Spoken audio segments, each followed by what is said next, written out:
감기가 심한 것 같습니다. 저는 식구들이 다 감기 걸렸는데 저는 멀쩡해가지고 내가 많이 건강해졌나 보다 그렇게 생각을 했는데 식구들이 나아가면서 이제 제가 저한테 감기가 왔다고 했어요. 오늘 아침에 너무 힘든 거예요. 큰일 났다. 어떻게 하지? 그리고 와서 픽업을 하러 나가는데 청년들이 굉장히 일찍 오더라고요. 일찍 오던 청년들이 제 차를 보고 저를 보고 반갑게, 속으로는 반가웠는지 모르지만 그래도 겉으로는 웃으면서 반갑게 손을 막 흔들어주는 거예요. 누가 저를 보고 손을 흔들어주겠습니까? 젊은 청년들이 손을 흔들어주니까 확실히 기분도 좋고 힘이 생기는 것을 느낄 수가 있었습니다. 그래서 우리가 대단한 거 아니래도 서로에게 만날 때 한번 미소 지어주고 손 흔들어주고 이런 것도 힘이 되는구나 라고 하는 것을 느꼈습니다. 서로가 서로에게 힘이 되어주는 격려가 되고 위로가 되어주는 그런 존재로 살았으면 좋겠다는 생각을 아침에 해봤습니다. 대감절 둘째 주일입니다. 달력으로 보면 마지막 달입니다. 마지막 한 장 남았는데 교회력으로 하면 대감절이 한 해의 시작이 됩니다. 신앙이라는 측면에서 보면 우리를 위해 이 땅에 오신 주님, 그리고 언젠가 다시 오실 주님을 기다리는 이 대감절이 참된 의미의 새해다라는 것입니다. 끝이 아니라 시작이라는 것입니다. 그런 면에서 대감절을 보내고 있는 우리들의 마음도 새로워져야 하겠다라는 생각을 합니다. 그러니까 새로운 마음으로, 새로운 믿음으로 주님 맞을 준비를 해야 하겠다라는 것입니다. 저런 주님의 오심을 기다리는 대감절 기간이 신앙의 새해다라고 하는 것은 큰 의미를 가진다고 생각합니다. 대감절 우리가 보내고 있습니다. 대감절의 초입에 우리가 서 있습니다. 이 소중한 시기를 어떻게 보내야 할 것인가 오늘 잠깐 고민해 보려고 합니다. 또 한 번의 대감절을 보내면서 우리가 한번 짚고 넘어가야 할 일이 있다면 무엇일까? 두 가지만 생각해 보려고 합니다. 첫째는 지난 한 해, 오늘 기도해 주신 대로 벌써 한 해가 다 지나가고 한 해의 끝자락에 우리가 서 있는데 지난 한 해 내 삶의 모습을 한번 돌이켜보고 성찰하는 일, 그것이 오늘 우리가 해야 할 일입니다. 대감절에 해야 할 일 첫 번째는 지난 한 해 동안 내가 하나님 앞에서 충성된 종으로 살았는지 돌아보고 그렇지 못했다면 그 부분에 대해서 깊이 성찰하고 반성해야 한다는 것입니다. 성찰과 반성을 이야기하려고 하면 달란트 비유가 떠오릅니다. 주인이 타국에 가면서 종들에게 자신의 소유를 맡겼습니다. 각 사람에게 금 5달란트, 2달란트, 1달란트를 맡겼습니다. 그리고 오랜 후에 주인이 다시 돌아와서 결산을 했는데 5달란트와 2달란트 맡았던 사람은 열심히 일을 해서 그것을 2배로 남겼습니다. 그런데 1달란트 맡았던 사람은 1달란트를 달랑 가지고 남았습니다. 여러분 아시는 대로 1달란트가 적은 액수가 아닙니다. 우리의 상상을 초월하게 큰 액수입니다. 그러니까 1달란트 줬다고 무시해서 조금 준 게 아니라는 말씀입니다. 근데 이 사람은 1달란트를 그냥 가지고 나왔습니다. 그리고 변명을 합니다. 당신이 무서운 사람이니까, 당신이 화내면 내가 두려우니까 주인이 두렵다는 핑계로 땅을 파고 그대로 놔뒀다가 주인이 오니까 그대로 들고 나온 것입니다. 이것을 본 주인이 이익을 남긴 종들에게는 잘했다, 착하고 충성된 종이다 칭찬했습니다. 내가 작은 일에 충성했으니까 이제 너에게 더 큰 일을 맡기겠다. 그렇게 말씀하셨습니다. 반면에 땅에 묻어두었다가 그대로 들고 나온 종에게는 악하고 게으른 종이라고 무섭게 책망하셨습니다. 그리고 그가 가지고 있던 한 달란트마다 뺏어버리셨습니다. 그리고 다른 종들에게 이렇게 명령하셨습니다. 이 무익한 종을 바깥 어두운 데로 내어 쫓아버려라. 거기서 슬피 울며 이를 갈음이 있을 것이다. 이렇게 말씀하셨습니다. 예수님의 비유는 많은 의미를 내포하고 있습니다. 그 중에 하나는 무엇인가 하면 하나님께서 우리의 삶의 결과를 놓고 회개하실 때가 있다라는 것입니다.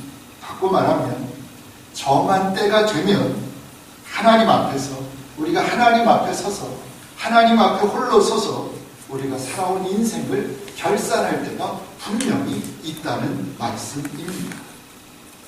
그런 면에서 한 해를 또 마무리하는 이 시점에서 지난 한 해의 삶을 돌아보며 적어도 우리가 다음 두 가지의 질문을 자기 자신에게 던져보아야 하리라고 생각합니다. 첫째는 지난 한 해 동안 나는 하나님께 영광 돌리는 삶을 살았는가? 라고 질문해 보아야 할 것입니다. 사도 바울은 고린도 교회에 보낸 편지에서 이렇게 말씀했습니다. 그런즉 너희가 먹든지 마시든지 무엇을 하든지 다 하나님의 영광을 위하여 하라. 그렇게 권면했습니다. 교회에서 뿐만 아니라 언제 어디서 무엇을 하든지 그 모든 일이 하나님께 영광이 되는 그런 일이 되도록 그렇게 살라는 권면입니다. 우리의 삶 자체가 하나님께 기쁨이 되고 영광이 되도록 하라는 간곡한 부탁의 말씀이기도 합니다. 이 말씀 앞에 내 모습을 비추어 보기를 원합니다. 여러분 어떻습니까? 지난 한 해 동안 나로 인해 내 살아가는 모습으로 인해 하나님이 기뻐하셨을까요? 나의 살아가는 모습을 보시고 하나님이 흡족해 하셨을까요? 또 나로 인해 하나님께서 영광 받으셨을까요? 혹시라도 나의 그릇된 생각과 말과 행동 때문에 그것이 하나님의 마음을 아프게 하고 하나님의 영광을 가린 적은 없었을까요? 이 시간 깊이 성찰하고 반성하는 시간 되기를 바랍니다. 두 번째는 지난 한 해 동안 나는 주님의 일을 위해 충성을 다했는가? 주님의 몸된 교회를 위해 얼마나 충성했는가? 또 한번 돌이켜 보아야 하리라고 생각합니다. 사도 바울은 역시 고린도 교회에 보낸 편지에서 이렇게 선언했습니다. 사람이 마땅히 우리를 그리스도의 일꾼이요 하나님의 비밀을 맡은 자로 여길지어다. 그리고 맡은 자들에게 구할 것은 충성이니라. 그렇게 말씀했습니다. 맡은 자들에게 구할 것은 충성이니라. 그렇습니다. 하나님께서 우리 각자에게 원하시는 것은 우리의 충성입니다. 바꿔 말하면 신실함입니다. 마음이 나누지 않고 마음이 세상과 하나님으로 둘로 나누어지지 않고 마음이 하나 되어 오직 하나님만 바라고 하나님만 섬기는 것입니다. 그런데 지난 1년 동안 하나님 앞에서 우리가 얼마나 신실했습니까? 하나님의 일을 위해 얼마나 충성했습니까? 달란트 비유를 통해서 주님께서 말씀하시는 것이 바로 그것입니다. 하나님께서 우리 각자에게 주신 달란트가 있는데 그것이 5달란트일 수도 있고 2달란트일 수도 있고 1달란트일 수도 있지만 분명히 하나님께서 주신 재능이 있는데 그 재능을 가지고 최선을 다했는가? 마음을 써서 노력했는가? 라는 것을 묻고 듣고 계신 겁니다. 다른 사람이 가진 것과 비교하지 말고 또 변명하지도 말고 그저 내게 있는 것을 가지고 하나님을 위해 충성을 다하라는 것입니다. 그런 까닭에 달란트 비유에서 주님의 관심은 결코 사람들이 얼마의 이익을 남겼느냐에 있지 않았습니다. 주님의 관심은 얼마나 마음을 써서 일했는가에 있었을 뿐입니다. 그것이 가장 중요한 일입니다. 교회 일을 하는 데 있어서, 하나님의 일을 하는 데 있어서 가장 중요한 것은 얼마나 무엇을 남겼는가, 얼마나 화려했는가, 어떤 업적을 남겼는가가 아니라 그 일에 임하는 사람들이 얼마나 마음을 써서 했느냐, 얼마나 정성을 기울여서 그 일을 했느냐라고 하는 것을 주님이 보고 계신다라는 겁니다. 그런데 한 달란트 받은 종은 하나님이 주신 큰 재능인데 그 귀한 재능을 가지고 뭘 해보려는 생각도 하지 않고 그저 땅에 묻어두고 아무 일도 하지 않았다라는 거죠. 노력하지 않았다, 마음을 쓰지 않았다, 정성을 기울이지 않았다라는 겁니다. 그런 까닭에 어떻게 됩니까? 그 종은 뭐 손해본 거 없습니다. 그러나 주님께 심한 꾸중을 듣고 있던 것까지 빼앗기는 모욕을 당했던 것입니다. 왜 그렇습니까? 마음을 써서 일하지 않았기 때문입니다. 올 한 해 내 모습은 어떻습니까? 하나님께 충성하셨습니까? 시간과 정성을 들여서 맡겨진 일에 최선을 다하셨습니까? 한 달란트 받은 종처럼 주님이 주신 귀한 달란트, 귀한 재능인데 그것을 귀하게 여기지 않고 땅에 묻어두고 아무 일도 하지 않은 것은 아닙니까? 깊이 성찰하고 반성할 수 있기를 바랍니다. 첫 번째는 올해가 가기 전에 주님 오시는 성탄절을 우리가 준비하고 있는데 그 전에 정말 내 마음을 들여다보고 성찰하고 반성하는 시간을 가져야 한다. 그것이 첫 번째고요. 두 번째로 우리가 해야 할 일이 무엇이냐 하면 그것은 깨어있는 일이다 라고 성경이 가르쳐 줍니다. 오늘 함께 읽은 본문입니다. 주인이 타국에 가면서 종들에게 일들을 맡깁니다. 그러면서 종들에게 한 가지 명령을 합니다.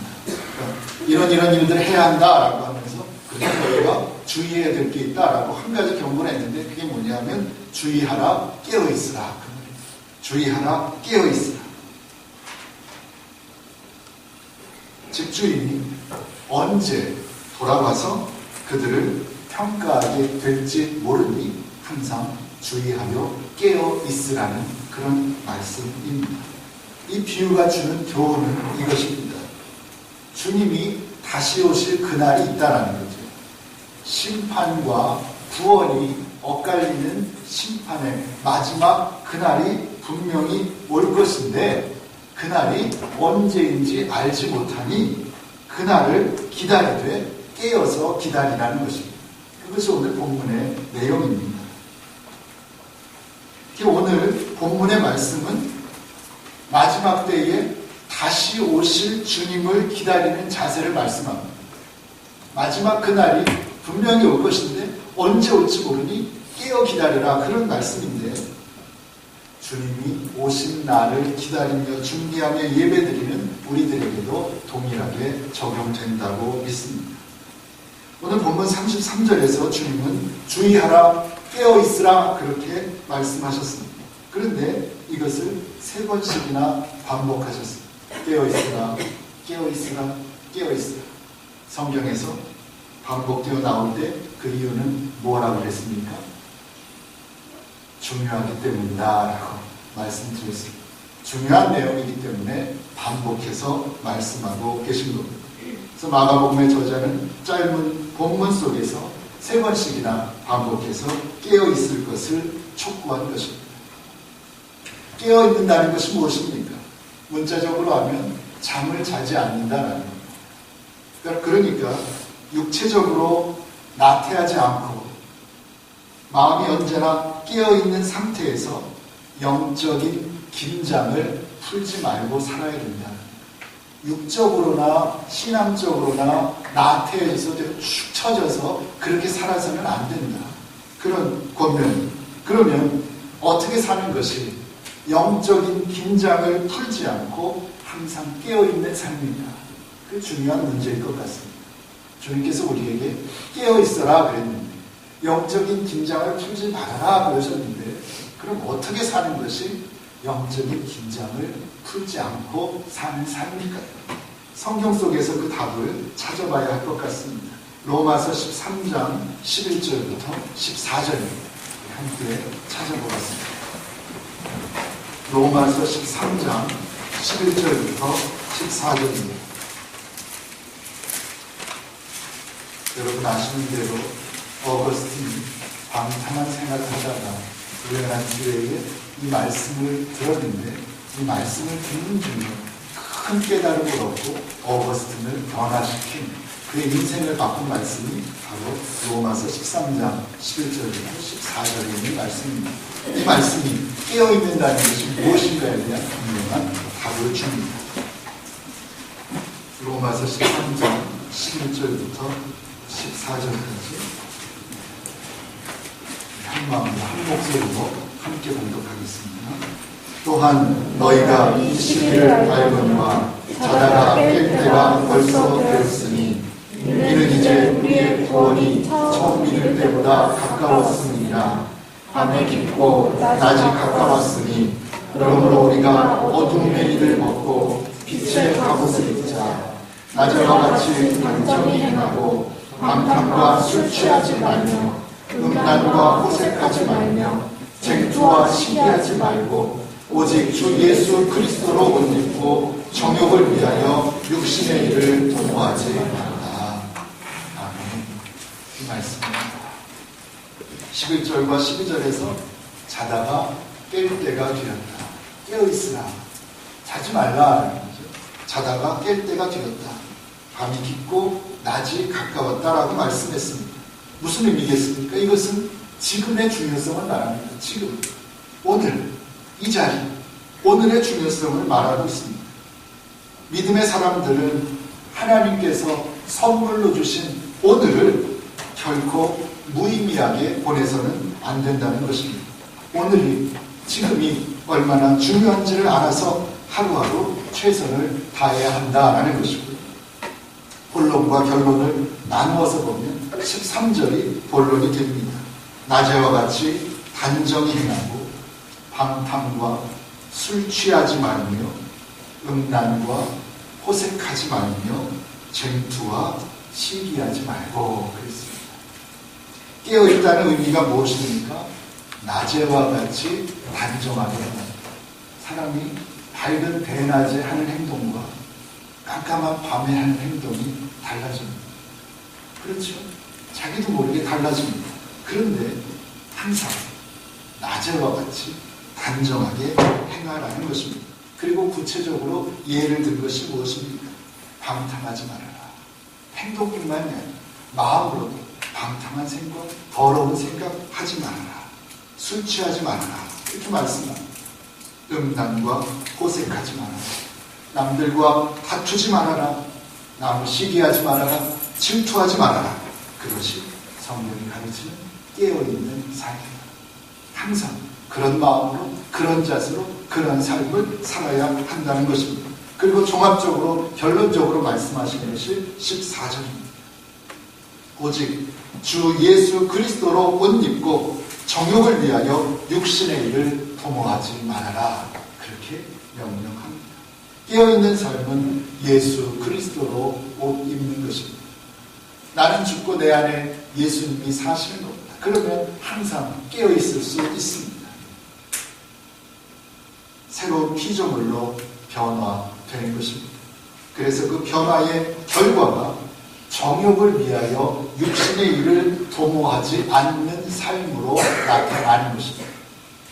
자, 그러면 정욕을 위하여 육신의 일을 도모하지 않는다. 그 말은 또 무엇입니까?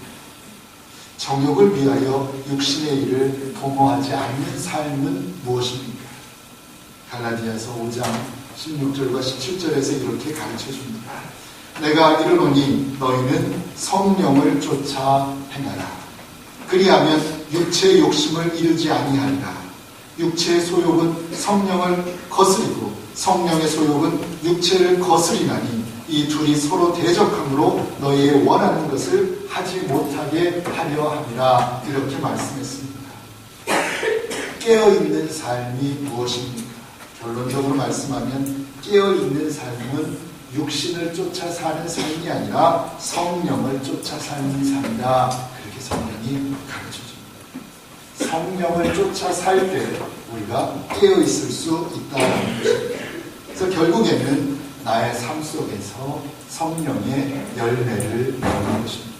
우리가 어디서 무엇을 하고 살든지 그 삶 속에서 성령의 열매가 맺힐 때 사람들이 나의 삶을 보고 성령의 열매가 맺히는 것을 보고 인정할 수 있을 때 그 사람이 깨어있는 사람이다 라고 말할 수 있다는 것입니다.